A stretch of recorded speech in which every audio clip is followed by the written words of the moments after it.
ചൂരൽമലയിലേക്ക് പോകാം. വയനാട്ടിൽ ശക്തമായ മഴ. ചൂരൽമല പുഴയിൽ ജലനിരപ്പ് ഉയരുന്നു. പുഴ നവീകരണത്തിന്റെ ഭാഗമായി ഇരുകരകളിലും ഇട്ട മണ്ണ് ഒലിച്ചുപോയി. അട്ടമല റോഡിൽ വെള്ളം കയറുന്നു. അപകട മേഖലയിൽ നിന്ന് ആളുകളെ ഒഴിപ്പിച്ചെന്ന് ജില്ലാ കലക്ടർ അറിയിച്ചു. അതേസമയം സർക്കാർ വാഗ്ദാനം ചെയ്ത 300 രൂപ പോലും നൽകുന്നില്ലെന്ന് ചൂണ്ടിക്കാട്ടി പ്രതിഷേധവുമായി നാട്ടുകാർ. വില്ലേജ് ഓഫീസറെ പ്രദേശവാസികൾ തടഞ്ഞു.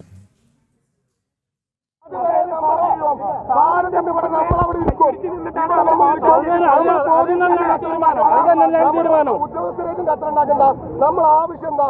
ഞങ്ങൾക്ക് പട്ടിണി കിടക്കാൻ പറ്റില്ല. ജോലിക്ക് പോകാനുള്ള മുന്നറിയിപ്പ് പോലും സർക്കാർ തന്നിട്ടില്ല. ഇന്ന് ഇങ്ങനെ കനത്ത മഴ ഉണ്ടാവുന്നുള്ള ഒരു മുന്നറിയിപ്പ് പോലും സർക്കാർ തന്നിട്ടില്ല. അതുകൊണ്ട് ഇവിടെ നിന്ന് തീരുമാനം ഉണ്ടാക്കിയിട്ട് നമ്മൾ പിരിഞ്ഞു പോകുള്ളൂ. നമ്മൾ പോലീസിനേറ്റും കത്തറ ഉണ്ടാക്കണ്ട, നമ്മൾ ഉദ്യോഗസ്ഥരേറ്റും കത്തറ ഉണ്ടാക്കേണ്ട ആവശ്യമാണ്. വെള്ളം കയറി കഴിഞ്ഞ പ്രാവശ്യം വെള്ളം കയറി, ഈ പ്രാവശ്യം ഇപ്പോൾ വെള്ളം വരുന്നുണ്ടിട്ട് ഓടി കയറിയത് വെള്ളം ബുദ്ധിമുട്ടാണ്. ഞങ്ങൾക്കൊക്കെ പോയിട്ടുണ്ടാവും. ഒരു ആനുകൂല്യം 300 രൂപയ്ക്കുള്ള അതുപോലെ ഞങ്ങൾക്കില്ല. ഞങ്ങളൊക്കെ മാറ്റി നിർത്തിക്കുകയാണ്. വർഷത്തെ റോഡിന്റെ സൈഡ് തന്നെയാണ്. എല്ലാ മഴയത്തും അവർ മാറി താമസിക്കുന്നത് തന്നെയാണ്. എന്നിട്ട് അവരെ എല്ലാത്തിനും ഒഴിവാക്കിയിരിക്കുകയാണ്. ഞങ്ങളുടെ ഭാഗത്തും അങ്ങനെ തന്നെയാണ്. എല്ലാവരും ഞങ്ങൾ ഒഴിവാക്കി നിർത്തി. ഞങ്ങൾ 8 മണിയാകുമ്പോൾ പണിക്ക് ഇറങ്ങി അപ്പം അത്ര വെള്ളമില്ല. പിന്നെ കുറച്ച് കഴിഞ്ഞപ്പോൾ വെള്ളം ഒന്നിട്ടും വരുന്ന കലങ്ങി വരുന്നുണ്ട്. കയറിക്കോളിയാണ് ഞങ്ങൾ സൂപ്പർവൈസറാണ്. അപ്പോൾ കയറി നിന്ന് അപ്പോഴത്തേക്ക് പിന്നെ നോക്കുമ്പോൾ അവിടെ വീട് ആദ്യം പോയ വീടിൻ്റെ മേലെ വരെ വെള്ളമായി. അത് കയറി ഓടി വന്നതാണ്. ആൾക്കാർക്ക് അക്കരെ കളിക്കാൻ പറ്റിയപ്പോൾ അപ്പോൾ ഞങ്ങളൊക്കെ ഇങ്ങോട്ട് വന്നിട്ട് വൈകുന്നേരം വീട്ടിൽ തന്നെ മഴയാണെങ്കിൽ ഈ കണ്ട ജനങ്ങൾക്ക് എങ്ങനെയാ വീട്ടിലിരിക്കുക? അതുകൊണ്ടാണ് അവർ പഠിച്ചു വരുന്നത്. 10-40 പേരുണ്ട് തൊഴിലുറപ്പിൽ. ഞങ്ങൾ മഴ ഒരു സാധനവും ഞങ്ങൾക്ക് കിട്ടിയിട്ടില്ല. ഇന്ന് വരെ 60 രൂപയെങ്കിലും കിട്ടുമല്ലോ എന്ന് വിചാരിച്ചിട്ടാണ് അവർ മഴയത്തെങ്കിലും വരുന്നത്. ബെയിലി പാലം കടന്ന് അപ്പുറത്ത് പോയ മുഴുവൻ ആളുകളെയും സുരക്ഷിതരായി തിരിച്ചെത്തിക്കാൻ കഴിഞ്ഞിട്ടുണ്ട്. ഈ പുഴയുടെ ഒഴുക്ക് ഒന്ന് ശമിച്ചതിന് ശേഷം മാത്രമേ നമുക്ക് ഏത് മേഖലയിലൂടെയാണ് അത് പോയത്, അവിടെ എന്താണ് പ്രയാസം എന്നുള്ളതും ആ പ്രദേശത്തിന് എന്ത് ചെയ്യണം എന്നുള്ളത് അതുകൂടി കഴിഞ്ഞിട്ട് ജനങ്ങളെ കൂടി കേട്ടതിന് ശേഷമാണ് നമുക്കൊന്ന് പോകാൻ കഴിയുന്നത്. ജനങ്ങൾക്ക് ചെറിയ ആശങ്കകളുണ്ട്. കാരണം ഇന്നലെ രാത്രി പെയ്ത മഴയാണ്. ഒരു ദിവസം മഴ പെയ്യുമ്പോഴേക്കും ഈ രീതിയിലാണ് ഇവിടുത്തെ അവസ്ഥ. John Mathai committee report baseless ആണ് എന്നുള്ളതിന്റെ ഉത്തമ ഉദാഹരണമാണ് ഇന്നത്തെ ഒരു സാഹചര്യം. അദ്ദേഹം വാസയോഗ്യമാണ്, ഇത് ജീവിക്കാൻ കഴിയുമെന്ന് പറഞ്ഞ പ്രദേശത്തുകൂടി എടുത്ത് പുഴ ഒഴുകിക്കൊണ്ടിരിക്കുന്നത്. അന്നും ജനം പറഞ്ഞതാണ് അതായിരിക്കരുത് മാനദണ്ഡം. നമ്മളും പറഞ്ഞതാണ് ദുരന്തത്തിന്റെ മാനദണ്ഡം ദുരന്തം മാത്രമായിരിക്കണം. അല്ലാതെ ചില കമ്മിറ്റികൾ വാസയോഗ്യമാണെന്ന് പറഞ്ഞ സ്ഥലത്തിലൂടെ പുഴ ഒഴുകുകയും അവിടുത്തെ നടക്കാൻ പോലും പറ്റാത്ത സാഹചര്യമാണ്. അടിയന്തരമായി സർക്കാർ ഇതിനകത്ത് ഇടപെട്ട് ഒന്നും കൂടി പരിശോധന നടത്തി ഇവിടുത്തെ മുഴുവൻ ആളുകളെയും ഉൾപ്പെടുത്തിക്കൊണ്ട് മുന്നോട്ട് പോകണമെന്നുള്ളതാണ് പറയുന്നത്. ചൂരൽമലയിൽ നിന്ന് ഞങ്ങളുടെ പ്രതിനിധി അർജുൻ ചേരുന്നു. അർജുൻ, മഴ കനക്കുമ്പോൾ വയനാട്ടുകാർക്ക് ഭയമാണ്. നോക്കൂ, ശക്തമായ മഴ. ചൂരൽമല പുഴയിൽ ജലനിരപ്പ് ഉയരുന്നു. ഒരു ദുരന്തത്തിൻ്റെ ആഘാതത്തിൽ നിന്ന് അവർ ഇനിയും മുക്തരായിട്ടില്ല. ഉരുൾപൊട്ടുമോ എന്ന ആശങ്കയുണ്ട്. തൊഴിലാളികൾ പ്രതിഷേധിക്കുന്നു. സർക്കാർ അനുവദിച്ച 300 രൂപ പോലും അവർക്ക് കിട്ടിയിട്ടില്ല. ചൂരൽമലയിൽ നിന്ന് എന്താണ് പറയാനുള്ളത്? തീർച്ചയായും അനിൽ നമ്പ്യാർ, രാവിലെ മുതൽ വരുന്ന ശക്തമായ മഴയാണ്. ആ മഴയിലാണ് ഇത്തരത്തിൽ ഈ പുന്നപ്പുഴ, അതായത് ചൂരൽമലയുടെ ഒഴുകുന്ന പുന്നപ്പുഴ കവിഞ്ഞ് ഒഴുകുന്ന ഒരു സാഹചര്യം ഉണ്ടായത്. അട്ടമല ഭാഗത്തേക്കടക്കം ഈ വെള്ളം പോകുന്ന ഒരു സാഹചര്യമുണ്ട്. മാത്രമല്ല ഈ ഒരു പ്രദേശത്തെ തൊഴിലാളികളൊക്കെ തൊട്ടപ്പുറത്ത് രാവിലെ മുതൽ പണിക്ക് പോയതാണ്. അതായത് ഈ തേയിലത്തോട്ടത്തിലടക്കം പണിക്ക് പോയവരാണ്. അവരെ അടക്കം വലിയ രീതിയിലുള്ള ഒരു ആശങ്ക നേരത്തെ ഉയർന്നു നിന്നിരുന്നു. അവരെ പുറത്തെത്തിക്കേണ്ടതുണ്ട് എന്നുള്ളത് വലിയൊരു ആശങ്ക രാവിലെ ഉയർന്നു നിന്നിരുന്നു. തുടർന്ന് പിന്നീട് അക്കരെ എത്തി അവരെ തിരിച്ചു കൊണ്ടുവരുന്ന ഒരു സാഹചര്യം ഉണ്ടായിരുന്നു. എന്നാൽ തന്നെയും പുഴ ഇപ്പോഴും നിറഞ്ഞ് കവിഞ്ഞ് ഒഴുകുകയാണ്. ചില സമയത്ത് മഴ കൂടുകയും പിന്നീട് മഴ കുറയുന്ന ഒരു സാഹചര്യം ഉണ്ടാവുകയും ചെയ്യുന്നു.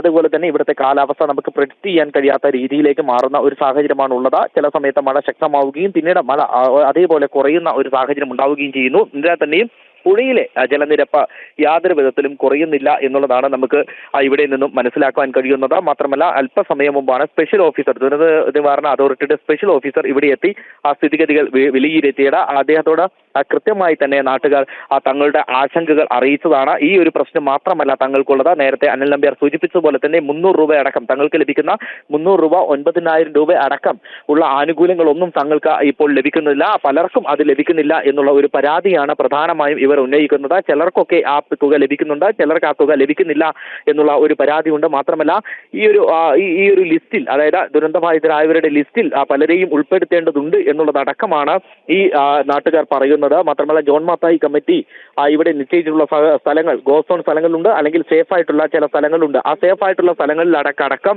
ഇന്ന് വെള്ളം കുത്തിയൊലിക്കുന്ന ഒരു സാഹചര്യം ഉണ്ടായി. അതുകൊണ്ട് തന്നെ ഈ ഒരു സാഹചര്യത്തിൽ ജോൺ മാത്തായിയുടെ ഈ ഒരു നിരീക്ഷണം തള്ളിക്കളഞ്ഞുകൊണ്ട് പുതിയ ഒരു കമ്മീഷനെ ഇവിടെ നിയമിക്കണം എന്നുള്ള ഒരു ആവശ്യം കൂടി ജനങ്ങൾ ഉന്നയിക്കുന്നുണ്ട്. എന്നിട്ട് കൃത്യമായി തന്നെ ഈ സ്ഥലങ്ങളൊക്കെ അടയാളപ്പെടുത്തിക്കൊണ്ട് എവിടെയൊക്കെയാണ് സുരക്ഷിതമായ ഇടം എന്നുള്ളത് അടയാളപ്പെടുത്തേണ്ടതുണ്ട് എന്നുള്ളത് അടക്കമുള്ളതാണ് നാട്ടുകാർ പറയുന്നത്. പ്രധാനമായും ഇവർ ആവശ്യപ്പെടുന്നത് തങ്ങൾക്ക് പെട്ടെന്ന് തന്നെ കിടപ്പാടം അല്ലെങ്കിൽ കിടക്കുവാനുള്ള ഒരിടം ഉണ്ടാക്കി തരണം എന്നുള്ളതാണ്. ടൗൺഷിപ്പ് നിർമ്മാണം നമുക്കറിയാം 1 വർഷത്തോളമായി പകുതി പണി പോലും എത്തിയിട്ടില്ല എന്നുള്ളതാണ് പ്രധാനമായിട്ടുള്ള വസ്തുത. അതുകൊണ്ട് തന്നെ ഇത്തരത്തിൽ ഈ ടൗൺഷിപ്പ് നിർമ്മാണം എത്രയും പെട്ടെന്ന് പൂർത്തിയാക്കണമെന്നുള്ളതാണ് നാട്ടുകാരുടെ പ്രധാനപ്പെട്ട ഒരു ആവശ്യമെന്ന് പറയുന്നത്. മറ്റൊരു ആവശ്യമെന്ന് പറയുന്നത് ഈ 300 രൂപ കൃത്യമായി തന്നെ തങ്ങൾക്ക് ലഭിക്കേണ്ടതുണ്ട്. പല തവണയും ആ 300 രൂപ മുടങ്ങുന്നു, പലർക്കും ഈ 300 രൂപ ലഭിക്കുന്നില്ല എന്നുള്ള ഒരു പരാതി കൂടി നാട്ടുകാർ പറയുന്നുണ്ട്. അത്തരത്തിലുള്ള ഒരു പരാതിയൊക്കെ ഈ സമയത്ത് ഉയർന്നു വരികയാണ്. ആ സമയത്താണ് ഇത്തരത്തിൽ ഈ തഹസിൽദാർ ഈ ഒരു പ്രദേശത്തേക്ക് അർജുൻ, അതായത് പുനരധിവാസം ഇപ്പോഴും കീറാമുട്ടിയായി കിടക്കുന്നു അല്ലേ? അടിയന്തരമായി അവർക്ക് തലചായ്ക്കാൻ ഒരു ഇടം വേണം, അവർക്ക് വസിക്കാൻ ഒരു വീട് വേണമെന്നുള്ളതാണ് പ്രധാനപ്പെട്ട ആവശ്യം. അർജുൻ, ബേലി പാലത്തിൻ്റെ അവസ്ഥ എന്താണ്? ബേലി പാലം ഇനി ഈ പുന്നപ്പുഴ കരകവിഞ്ഞൊഴുകി കഴിഞ്ഞാൽ ബേലി പാലം മുങ്ങുന്ന അവസ്ഥയിലേക്ക് കാര്യങ്ങൾ നീങ്ങുന്നുണ്ടോ? തീർച്ചയായും അത്തരത്തിൽ തന്നെയാണ് സാഹചര്യം മുന്നോട്ട് പോവുക എന്നുള്ളതാണ് നാട്ടുകാരടക്കം പറയുന്നത്. ഈ ബെയിലിപ്പാലം ഉള്ളതുകൊണ്ട് മാത്രമാണ് ഇപ്പോൾ ആളുകൾ ഈ ഒരു പ്രദേശത്തും ചൂരൽമലയിൽ നിന്നും അപ്പുറത്തേക്ക് അക്കരയിളം മുണ്ടക്കൈ ഭാഗത്തേക്കൊക്കെ പോയി ഇത്തരത്തിൽ തേയില നുള്ളിയൊക്കെ ജീവിതമാർഗം കണ്ടെടുത്തുന്നത് അല്ലെങ്കിൽ ജീവിതോപാധി കണ്ടെത്തുന്നത്. ഈ ബെയിലിപ്പാലം ഇല്ലായിരുന്നെങ്കിൽ അത്തരത്തിൽ വലിയ രീതിയിലുള്ള ഒരു ബുദ്ധിമുട്ട് ജനങ്ങൾ നേരിടേണ്ടി വന്നേനെ. പക്ഷേ ഈ ബെയിലിപ്പാലത്തിന്റെ താഴെ സംസ്ഥാന സർക്കാരിന്റെ ഫണ്ടിൽ നിന്നും അനുവദിച്ചുകൊണ്ട് ഒരു സംരക്ഷണ ഭിത്തി ഒരുക്കുന്ന ഒരു സാഹചര്യം ഉണ്ടായിരുന്നു. പക്ഷേ ആ സംരക്ഷണ ഭിത്തി തകരുന്ന ഒരു സാഹചര്യമാണ് ഇപ്പോൾ ഉള്ളത്. പല സ്ഥലങ്ങളിലും വിള്ളൽ ഏറ്റിട്ടുണ്ട്. കഴിഞ്ഞ ദിവസങ്ങളിലൊക്കെ നമ്മൾ ഈ വാർത്ത ചെയ്തതാണ്. മാത്രമല്ല ഈ പുന്നപ്പുഴയുടെ ഇരുവശത്തേക്കും മണ്ണ് നീക്കം ചെയ്യാൻ, അതായത് പുഴയുടെ അടിഭാഗത്തുള്ള മണ്ണും അതുപോലെ തന്നെ കല്ലും ഒക്കെ നീക്കം ചെയ്യാനുള്ള ഒരു ഫണ്ട് 109 കോടി രൂപയാണ് അതിനായി അനുവദിച്ചിട്ടുള്ളത്. അത്തരത്തിൽ 2-3 JCB മാത്രം ഇവിടെ എത്തിക്കുകയും പിന്നീട് ഈ മണ്ണൊക്കെ ആ 2 സൈഡിലേക്ക്, ഈ പുഴയുടെ 2 സൈഡിലേക്ക് മാറ്റുന്ന ഒരു സാഹചര്യം ഉണ്ടായിരുന്നു. പക്ഷേ യാതൊരു വിധത്തിലും അത് ഉറപ്പിച്ചിട്ടില്ല. ആ മണ്ണ് കല്ലിട്ടോ അങ്ങനെ ആ രീതിയിലോ കെട്ടിയോ ഉറപ്പിക്കാതെയാണ് മണ്ണ് വെറുതെ ഇട്ടിരുന്നത്. ആ മണ്ണാണ് പിന്നീട് ഈ കുത്തിയൊലിച്ചു വന്ന മഴയത്ത് വീണ്ടും പുഴയിലേക്ക് തന്നെ ഒഴുകി എത്തിയത്. അതുകൊണ്ട് തന്നെ പുഴയുടെ ജലനിരപ്പ് കൂടുവാനുള്ള ഒരു കാരണം അതുകൂടിയാണ്. ഇത്തരത്തിൽ മണ്ണ് വീണ്ടും ആ പുഴയിലേക്ക് ഒഴുകുന്നു, പുഴയിലെ ജലനിരപ്പ് ഉയരുന്നു, പിന്നീട് പുഴ ഗതിമാറി ഒഴുകുന്ന ഒരു സാഹചര്യം ഉണ്ടാകുന്നു. നേരത്തെയും നമുക്കറിയാം ഉരുള് പൊട്ടിയപ്പോൾ ഈ പുഴ ഗതിമാറി ഒഴുകിയപ്പോഴാണ് കൂടുതൽ അപകടം ഈ മേഖലയിൽ സംഭവിച്ചത്. അതുപോലെ തന്നെയാണ് ഇപ്പോഴും ഈ പുഴ വീണ്ടും ഗതിമാറി ഒഴുകുന്ന ഒരു സാഹചര്യമാണ് നമുക്കിപ്പോൾ കാണുന്നത്. അത് വലിയ രീതിയിൽ ചർച്ചാ വിഷയമാക്കേണ്ടതാണ്. എന്തുകൊണ്ട് കൃത്യമായി ആ ഫണ്ട് വിനിയോഗിച്ചില്ല എന്നുള്ള ഒരു ചോദ്യമാണ് ഇവിടെ ഉയർന്നു വരുന്നത്. മുഖ്യമന്ത്രിയുടെ ദുരിതാശ്വാസ ഫണ്ടിൽ നിന്നും എത്ര രൂപ ഇവിടെ വിനിയോഗിച്ചു എന്നുള്ളതിനടക്കം കൃത്യമായ കണക്കുകൾ വേണമെന്നുള്ളത് അടക്കമുള്ള കാര്യങ്ങളാണ് ജനങ്ങൾ ഇപ്പോൾ സ്പെഷ്യൽ ഓഫീസറോട് പറഞ്ഞിട്ടുള്ളത്. മാത്രമല്ല അവർ പറയുന്നത് തങ്ങളുടെ ജീവിത മാർഗമാണ് ഈ തേയില നുള്ളുക എന്ന് പറയുന്നത്. അതുകൊണ്ട് തന്നെ തങ്ങൾക്ക് നാളെ മുതൽ ആ പ്രദേശത്തേക്ക് പോകുവാൻ കഴിയില്ല, തങ്ങൾക്ക് പിന്നീട് പണി ഉണ്ടാവില്ല. ആ പണിയില്ലാത്ത സമയത്ത് തങ്ങൾ എങ്ങനെ ജീവിക്കും? ഈ 300 രൂപ പോലും തങ്ങൾക്ക് അനുവദിച്ചു തരാത്ത ഈ സാഹചര്യത്തിൽ എങ്ങനെ തങ്ങൾ ജീവിക്കും എന്നുള്ള ഒരു ചോദ്യമാണ് ആ നാട്ടുകാർ ഉന്നയിക്കുന്നത്. മാത്രമല്ല ഈ പലരും ഇപ്പോഴും ഈ ലിസ്റ്റിൽ ഉൾപ്പെടുവാനുണ്ട്. അതായത് ഈ നേരത്തെ തന്നെ ഈ സേഫ് ആയിട്ടുള്ള സ്ഥലങ്ങൾ എന്ന് പറയുന്ന സ്ഥലത്ത് ജീവിക്കുന്നവരുണ്ട്. പക്ഷെ അന്ന് തന്നെ നാട്ടുകാർ പറഞ്ഞിരുന്നു ഒരു കാരണവശാലും അത്തരത്തിൽ ഞങ്ങൾക്ക് ഈ ഒരു തീരുമാനത്തെ അംഗീകരിക്കാൻ കഴിയില്ല. കാരണം തങ്ങൾക്കാണ് ഈ ജീവിച്ചു പോന്ന തങ്ങൾക്കാണ് എവിടെയൊക്കെയാണ് പ്രശ്നങ്ങൾ ഉണ്ടാവുക എന്നുള്ളത് അറിയുക. അതുകൊണ്ട് തന്നെ ആ പ്രദേശം ഒന്നുകൂടി നിരീക്ഷിച്ച് അതിൽ കൃത്യമായിട്ടുള്ള നടപടി സ്വീകരിക്കണമെന്നുള്ളതാണ് ആ നാട്ടുകാർ ആവശ്യപ്പെടുന്നത്. അല്ലമ്പ്യ അർജുൻ, പുഞ്ചിരിമട്ട ആയിരുന്നല്ലോ കഴിഞ്ഞ തവണ ഉരുൾപൊട്ടലിൻ്റെ പ്രഭവ കേന്ദ്രം.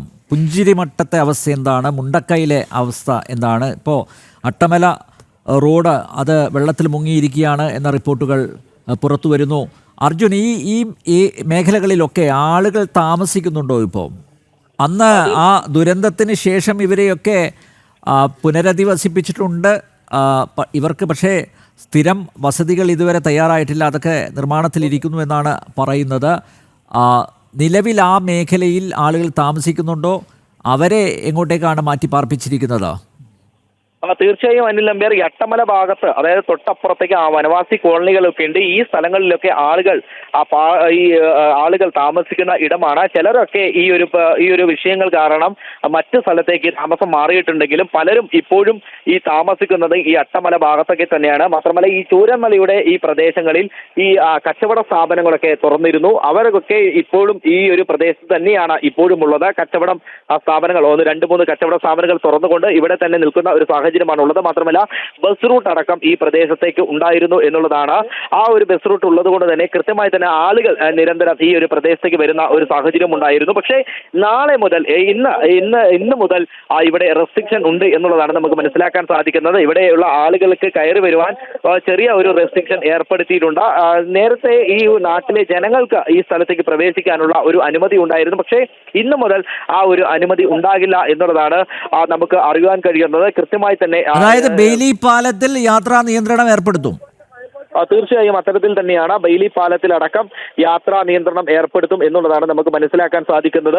മാത്രമല്ല ഈ ചൂരന്മല മേഖലയിലേക്ക്, അതായത് ബെയിലി പാലത്തിന്റെ ഇക്കരെ തന്നെ ബെയിലിപ്പാലം എത്തുന്നതിന് മുൻപ് തന്നെയുള്ള സ്ഥലങ്ങളിലേക്ക് അടക്കം ജനങ്ങൾ വരുന്നത് ഇപ്പോൾ നിരോധിക്കാൻ സാധ്യതയുണ്ട്. അത്തരത്തിൽ അവർക്ക് ഒരു നിയന്ത്രണം ഏർപ്പെടുത്തിയിട്ടുണ്ട് ഇപ്പോൾ തന്നെ എന്നുള്ളതാണ് നമുക്ക് മനസ്സിലാക്കാൻ സാധിക്കുക. നേരത്തെ അനിൽ നമ്പ്യാർ ചോദിച്ച മറ്റൊരു കാര്യം എന്ന് പറയുന്നത് ഈ പുഞ്ചിരിമട്ടത്തെ ഒരു സാഹചര്യമാണ്. പുഞ്ചിരിമട്ടത്തിന് തൊട്ട് മുകളിലാണ് കഴിഞ്ഞ തവണ ഉരുള് പൊട്ടിയത്.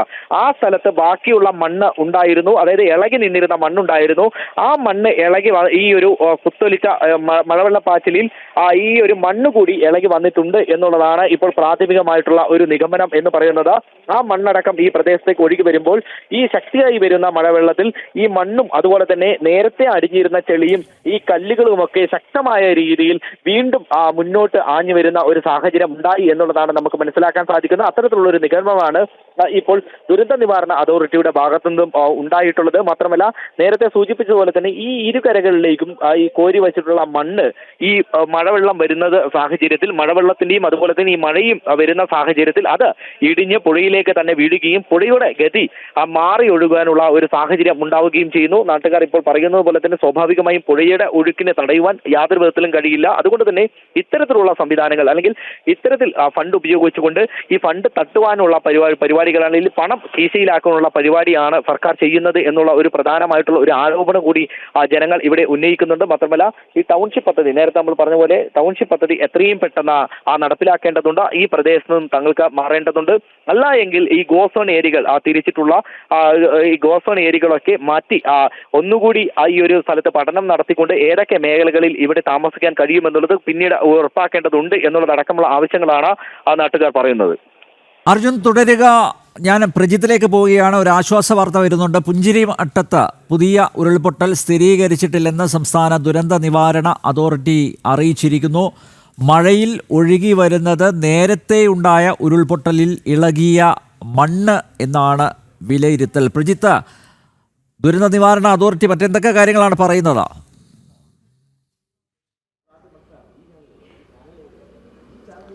അനിൽ നമ്പ്യാർ, ഈ ഘട്ടത്തിലൊരു ആശ്വാസമാണ്. കാരണം ആദ്യം ഒരു ഭയമുണ്ടായിരുന്നു, ഏതെങ്കിലും രീതിയിൽ ഒരു ഉരുൾപൊട്ടൽ ഉണ്ടായിരിക്കാനുള്ള സാധ്യത, പ്രത്യേകിച്ച് പുഴയിലൂടെ ഒഴുകി വരുന്നത് മണ്ണും കല്ലുമൊക്കെയാണ്. അപ്പോൾ നാട്ടുകാരൊക്കെ പറഞ്ഞത് ഉരുൾപൊട്ടിയിട്ടുണ്ട് എന്നുള്ളതാണ്. എന്നാൽ സംസ്ഥാന ദുരന്ത നിവാരണ അതോറിറ്റി പറയുന്നു ഈ നിമിഷവും അങ്ങനെ ഒരു ഉരുൾപൊട്ടൽ സ്ഥിരീകരിക്കാൻ കഴിഞ്ഞിട്ടില്ല. പക്ഷേ ഈ ഒഴുകി വരുന്നത് ജില്ലാ ദുരന്ത നിവാരണ അതോറിറ്റി അറിയിക്കുന്നതനുസരിച്ച് ഈ ഒഴുകി വരുന്നത് നേരത്തെ ഉണ്ടായ ഉരുൾപൊട്ടലിൽ അത് ഇളകിയിരിക്കുന്ന മണ്ണ്, ആ ഉരുൾപൊട്ടിയ ഭാഗത്ത് ചില മണ്ണൊക്കെ അല്ലെങ്കിൽ കുറച്ച് ഭാഗങ്ങളൊക്കെ ഇളകിയിരിപ്പുണ്ട്.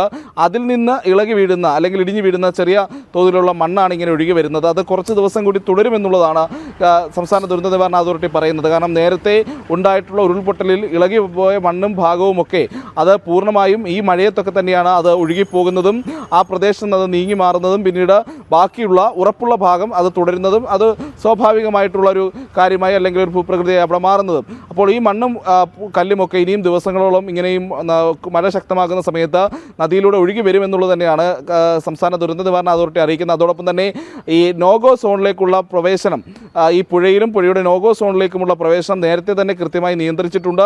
അവിടേക്ക് പൊതുജനങ്ങൾ പ്രവേശിക്കരുത് എന്നൊരു നിർദ്ദേശവും നൽകുന്നുണ്ട്. അതോടൊപ്പം തന്നെ സംസ്ഥാന ദുരന്ത നിവാരണ അതോറിറ്റിയും കേന്ദ്ര കാലാവസ്ഥാ നിരീക്ഷണ കേന്ദ്രവും ഒക്കെ പുതിയ അലർട്ടുകളും പുറത്തുവിടുന്നുണ്ട്. അനിൽ നമ്പ്യാർ, പ്രത്യേകിച്ച് മഴയുടെ കാര്യത്തിലാണെങ്കിൽ സംസ്ഥാനത്ത് 4 ദിവസത്തേക്ക് മധ്യ കേരളത്തിലും വടക്കൻ കേരളത്തിലും മഴ കനക്കുമെന്നുള്ളതാണ് കേന്ദ്ര കാലാവസ്ഥാ നിരീക്ഷണ കേന്ദ്രം നൽകുന്ന മുന്നറിയിപ്പ്. ഇന്ന് വയനാട്, മലപ്പുറം, പാലക്കാട്, ഇടുക്കി ജില്ലകളിൽ ഓറഞ്ച് അലർട്ട് നൽകിയിട്ടുണ്ട്. മറ്റ് 8 ജില്ലകളിൽ യെല്ലോ അലർട്ട് നൽകിയിട്ടുണ്ട്. വയനാട്, മലപ്പുറം, ഇടുക്കി ജില്ലകളിൽ നാളെയും ഓറഞ്ച് അലർട്ട് ഉണ്ട്. മറ്റ് ഈ പറയുന്ന ജില്ലകളിലൊക്കെ തന്നെ, അതായത് ഏതാണ്ട് 12 ജില്ലകളിലാണ് അടുത്ത 4 ദിവസത്തേക്ക് മഴ ശക്തമാകുമെന്നുള്ള മുന്നറിയിപ്പുണ്ട്. ഈ ജില്ലകളെല്ലാം യെല്ലോ അലർട്ടും ഒരുപക്ഷെ ഇനി വരുന്ന മണിക്കൂറുകളിൽ അതിലൊക്കെ മാറ്റം ഉണ്ടാകാം. കൂടുതൽ ഓറഞ്ച് അലർട്ടൊക്കെ പ്രഖ്യാപിക്കുന്ന സാഹചര്യവും ഉണ്ടാകാം. അതോടൊപ്പം തന്നെ എടുത്തു പറയേണ്ട മറ്റൊരു സാഹചര്യം എന്ന് പറയുന്നത് സംസ്ഥാനത്തെ നദികളിലുള്ള ജലനിരപ്പ് ഉയർന്നു നിൽക്കുന്ന സാഹചര്യമാണ്. തിരുവനന്തപുരത്ത് നെയ്യാറിൽ, പത്തനംതിട്ടയിൽ പമ്പ നദിയിലുമൊക്കെ ജലനിരപ്പ് ഉയർന്നു നിൽക്കുന്നുണ്ട്. പിന്നീട് അങ്ങോട്ട് ഇടുക്കി, വണ്ടിപ്പെരിയാർ, അതിനുശേഷം തൃശ്ശൂരിലെ ഗായത്രി പുഴ മുതൽ കണ്ണൂരിലെ വളപട്ടണം നദി വരെയുള്ള എല്ലാ നദികളിലും ജലനിരപ്പ് ഉയർന്നുകൊണ്ടിരിക്കുകയാണ് എന്നുള്ളൊരു ഒരു മുന്നറിയിപ്പാണ്. അതായത് സംസ്ഥാനത്ത് ഏതാണ്ട് 18ഓളം വരുന്ന നദികളിൽ ജലനിരപ്പ് ശക്തമായി ഉയർന്നുകൊണ്ടിരിക്കുന്നു. അത് ഈ വനമേഖലയിലും മറ്റുമൊക്കെ പെയ്യുന്ന ശക്തമായ മഴയുടെ അളവ് തന്നെയാണ് സൂചിപ്പിക്കുന്നത്. അപ്പോൾ വരും ദിവസങ്ങളിലും ഈ പറയുന്ന രീതിയിൽ മഴ തുടരുകയാണെങ്കിൽ ഇപ്പോൾ തന്നെ ജലനിരപ്പ് ഉയർന്നുകൊണ്ടിരിക്കുന്ന നദികളിലെ ജലനിരപ്പ് കൂടുതൽ ഉയരാനുള്ള സാഹചര്യം ഉണ്ടാകുന്നു എന്നുള്ളതാണ്. അത് ആശങ്കപ്പെടുത്തുന്നതാണ്. മഴയുടെ ശക്തി കുറഞ്ഞില്ലെങ്കിൽ മഴ കൂടുതൽ ശക്തമാകുന്ന ഒരു സാഹചര്യം കൂടി വരികയാണെങ്കിൽ നദികളിലെ ഒറ്റ കാര്യം കൂടി പ്രജിത്ത്, ചൂരൽമലയിൽ തോട്ടം തൊഴിലാളികൾ പ്രതിഷേധിക്കുകയാണ്. അതിൻ്റെ ദൃശ്യങ്ങൾ നേരത്തെ പ്രേക്ഷകരും കണ്ടതാണ്. അവരുടെ ആവശ്യം സർക്കാർ വാഗ്ദാനം ചെയ്ത 300 രൂപ പോലും അവരുടെ കൈകളിൽ എത്തുന്നില്ല എന്നുള്ളതാണ് പ്രധാനമായും പരാതി. നോക്കൂ, മഴ ഇങ്ങനെ മുന്നോട്ട് പോവുകയാണെങ്കിൽ, മഴ ശക്തമായി തുടരുകയാണെങ്കിൽ ബെയിലി പാലത്തിൽ യാത്രാ നിയന്ത്രണം ഏർപ്പെടുത്തും. തൽക്കാലം ആ പാലത്തിലൂടെയാണ് ഇവർ യാത്ര ചെയ്യുന്നത്. തോട്ടങ്ങളിലേക്ക് യാത്ര പോകുന്നത് അതുവഴിയാണ്. ഇനിയിപ്പം നിയന്ത്രണം വരികയാണെങ്കിൽ അവർക്ക് അന്നത്തേക്കുള്ള അന്നത്തിന് പോലും ആ ഒരു മുട്ടലുണ്ടാകും, ഒരു തടസ്സം ഉണ്ടാകും എന്നുള്ളതാണ് യാഥാർത്ഥ്യം. അതുകൊണ്ട് തന്നെ 300 രൂപ അടിയന്തരമായും ലഭ്യമാക്കാൻ എന്തെങ്കിലും നടപടി സ്വീകരിക്കുമോ എന്ന് റവന്യൂ മന്ത്രി കെ രാജനോട് ചോദിക്കണം. ഒരു അപേക്ഷയാണ് പ്രജിത്ത്. 300 രൂപ അടിയന്തരമായും ലഭ്യമാക്കുക. പ്രജിത്ത്.